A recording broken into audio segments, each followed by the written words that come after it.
Hello guys, आज हम बात करेंगे अधिशोषण को प्रभावित करने वाले कारक, अधिशोषण समतापी समीकरण और अधिशोषण के अनुप्रयोग की। हम पढ़ रहे हैं कक्षा 12 का पाठ 5। आपको एक बात और बता दें कि इसमें दो पार्ट होते हैं, एक उत्प्रेरण का, एक कोलाइड का। उत्प्रेरण का पाठ हम पढ़ चुके हैं और हम कोलाइड की बात कर रहे हैं। उससे पहले हम अधिशोषण को सही प्रकार से समझ रहे हैं। अधिशोषण को प्रभावित करने वाले कारक माने किन परिस्थितियों में अधिशोषण बढ़ाया जा सकता है या घटाया जा सकता है। अधिशोषक की प्रकृति, पृष्ठ क्षेत्रफल व प्रविभाजिता पहला फैक्टर है। अधिशोषक क्या है, मैंने आपको बताया था, एक सतह, उसे अधिशोषक कहते हैं, और जो पदार्थ उस पर आकर इकट्ठा होगा उसे हम अधिशोषित पदार्थ या अधिशोष्य कहते हैं। तो यहां बात कर रहे हैं अधिशोषक की। तो अधिशोषक की प्रकृति कैसी होनी चाहिए, मैंने आपको बताया था कि जो अधिशोषक की क्रियाविधि है वो किस बात पर निर्भर करती है, इस बात पर निर्भर करती है कि उसके ऊपर रेजिडुअल फोर्स, अधिशेष्य बल जो होता है वो कितना होता है, असंतुलित बल। तो ऐसे अधिशोषक, लिखने में हम ऐसे लिखेंगे, ऐसे अधिशोषक जिन पर असंतुलित बल वाले स्थानों की अपेक्षा अधिक होती है, उनमें अधिशोषण अधिक होता है। पृष्ठ क्षेत्रफल, अधिशोषक का यदि पृष्ठ क्षेत्रफल अधिक होगा तो उनमें अधिशोषण अधिक होता है। प्रविभाजिता माने डिवीजन, यदि अधिशोषक को हम छोटे छोटे टुकड़ों में विभाजित कर देंगे, तो मैंने आपको बताया था पहले भी, टुकड़े विभाजित करने पर उसका पृष्ठ सतह बढ़ जाता है, साथ साथ उसमें अगर वह ठोस उत्प्रेरक है तो मुक्त संयुक्ताओं और सक्रिय केंद्रों की संख्या भी बढ़ जाती है। तो अधिशोषक ऐसा होना चाहिए जिस पर असंतुलित बलों की संख्या अधिक हो, पृष्ठ क्षेत्रफल अधिक हो, और अगर ठोस है तो वह विभाजित अवस्था में हो। ऐसा अधिशोषक हमेशा अधिक अधिशोषण करता है। अधिशोषित पदार्थ की प्रकृति, अब कुछ मान लीजिए जो पदार्थ अधिशोषित हो रहा है उसकी भी प्रकृति होती है। जैसे कुछ गैसें होती हैं, अधिकतर गैसें जो हमने देखा है जिनके क्रांतिक ताप उच्च होते हैं, क्रांतिक ताप जिनके अधिक होते हैं, वे आसानी से अधिशोषित होती हैं। तो जिन ऐसी अगर वो गैस अधिशोषक है तो ऐसा होना, अधिशोषित है तो ऐसा पदार्थ होना चाहिए जिसका क्रांतिक ताप अधिक होगा। क्रांतिक ताप अधिक होने से भी अधिशोषण में वृद्धि होती है। ताप बढ़ाने पर साधारणतः, तो मैंने आपको पहले ही बता दिया था, भौतिक अधिशोषण में ताप बढ़ाने पर हमेशा अधिशोषण घट जाता है। तो ताप कम करने पर बढ़ता है और बढ़ाने पर घट जाता है, ठीक है। लेकिन रासायनिक अधिशोषण में इसकी विपरीत अवस्थाएं भी देखी जाती हैं। दाब बढ़ाने पर हमेशा अधिशोषण बढ़ेगा, क्योंकि हम किसी चीज को अगर दाब बढ़ाएंगे तो वो उसकी सतह पर अधिक देर तक रुकेगी, अधिशोषण बढ़ेगा। तो दाब बढ़ाने पर अधिशोषण की क्षमता बढ़ जाती है।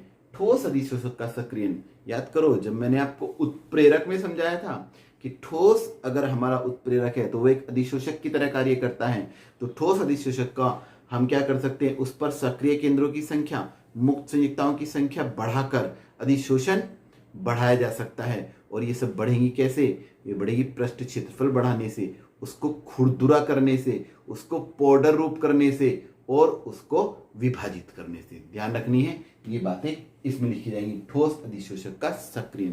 तो ये हो गए हमारी अधिशोषण को प्रभावित करने वाले कारक। अब अधिशोषण समतापी समीकरण, जिसमें हम देखते हैं एक तो होता है हमारा अधिशोषित पदार्थ की मात्रा, ये x, ये अधिशोषक की मात्रा, माने किसी अधिशोषक की निश्चित मात्रा पर कितना अधिशोषित पदार्थ क्या होता है, अधिशोषित पदार्थ अधिशोषित होता है, वह मात्रा दाब के समानुपाती होती है। किसके समानुपाती, दाब के। तो इनके बीच में जो संबंध स्थापित किया जाता है उसे हम अधिशोषण समतापी समीकरण कहते हैं। यह समीकरण समान ताप पर ली जाती है, स्थिर। अधिशोषण समतापी समीकरण x/m बराबर kp की पावर 1/n, log लेने पर log x/m 1/n log p plus log k। यहाँ पर x अधिशोषित पदार्थ की मात्रा, m अधिशोषक की मात्रा और p दाब है, k तथा n नियतांक है।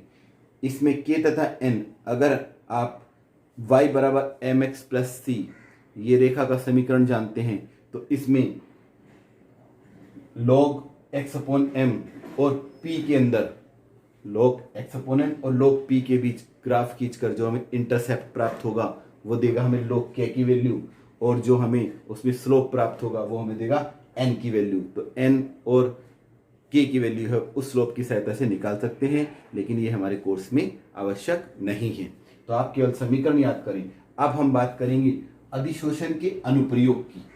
अधिशोषण के अनुप्रयोग निर्वात को निरंतर रखने में।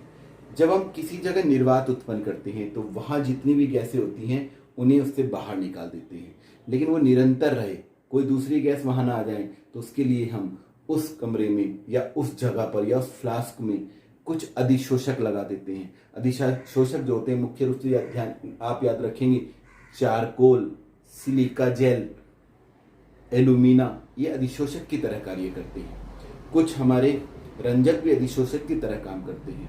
मुख्य रूप से चारकोल और सिलिका जेल की हम बात करते रहते हैं। तो निर्वात को निरंतर रखने के लिए जिस फ्लास्क में निरंतर हमें निर्वात रखना है उसमें हम एक अधिशोषक लगा देते हैं। यदि कोई गैस आ भी जाती है तो वो उस पर अधिशोषित हो जाती है, जिससे निरंतर बना रहता है निर्वात। कठोर जल के मृदुकरण में, कठोर जल की मृदुकरण की आपने विधि पिछले साल पढ़ी होगी, उसमें आयन रेजिन विधि थी, आयन विनिमय रेजिन विधि। वो जो रेजिन होता है वो अधिशोषक की तरह कार्य करता है और उस पर जो कठोरता उत्पन्न करने वाले पदार्थ हैं वे अधिशोषित हो जाते हैं। क्रोमेटोग्राफी में ये एक वर्ण लेखन क्रिया है, ये भी आपने कक्षा 11 में पढ़ लिया होगा।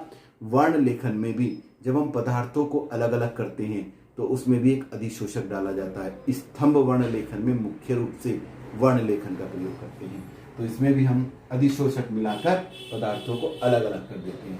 अवक्षेपण अनुमापन में, कुछ अवक्षेपण अनुमापन में जो सूचक का कार्य करते हैं वे सूचक का कार्य अधिशोषक ही करते हैं। रंजन प्रक्रिया में जब हम किसी चीज को कलर करते हैं तो रंग देने के लिए भी उस पदार्थ, मान लीजिए हमें ये रेशे है या तंतु है, इसको हमें कलर करना है, तो इस कलर करने पे जो कलर के रंजक होते हैं वे इस पे आके अधिशोषित हो जाते हैं, तभी इसमें कलर बनता है। कभी कभी क्या होता है डायरेक्ट कलर नहीं बनता तो इसके बीच में रंग बंधक का प्रयोग करते हैं जिसे मोर्डेंट कहते हैं। यहाँ पे वो रंग बंधक होगा और मोर्डेंट, रंग बंधक दिखाई नहीं देता, सीधा हमें कलर ही दिखाई देता है। केवल रंग बंधक उस सरफेस के बीच में और रंग के बीच में एक बैरियर की तरह काम करता है, तो उसे हम कहते हैं मोर्डेंट या रंग बंधक। तो रंजन प्रक्रिया में रंग किसी भी तंतु पर या रेशों पर अधिशोषण प्रक्रिया से क्या होता है, चढ़ता है। साथ ही साथ यदि वह नहीं चढ़ता है तो हम रंग बंधक का प्रयोग कर लेते हैं।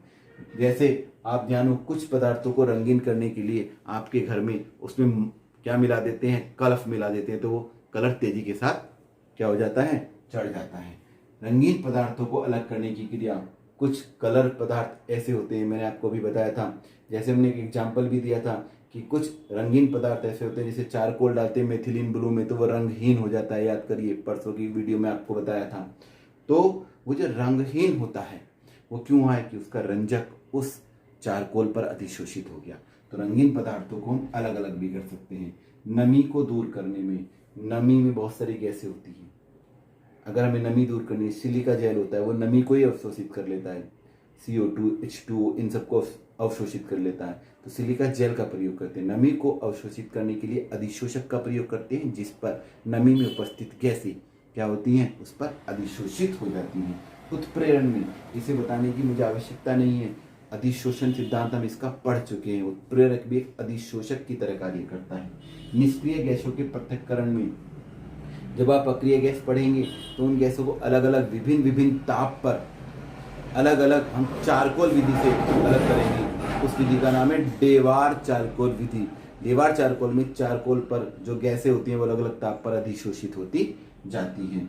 बीमारियों के उपचार में बहुत सारी मेडिसिन ऐसी होती हैं जो वायरस के साथ अधिशोषित हो जाती हैं, जो हमारे शरीर के अंदर इस प्रकार के विषाणु हैं जो शरीर को संक्रमित कर रहे हैं, तो वे मेडिसिन जाकर उन पर अधिशोषित हो जाती हैं और उनकी क्रिया को नष्ट कर देती हैं।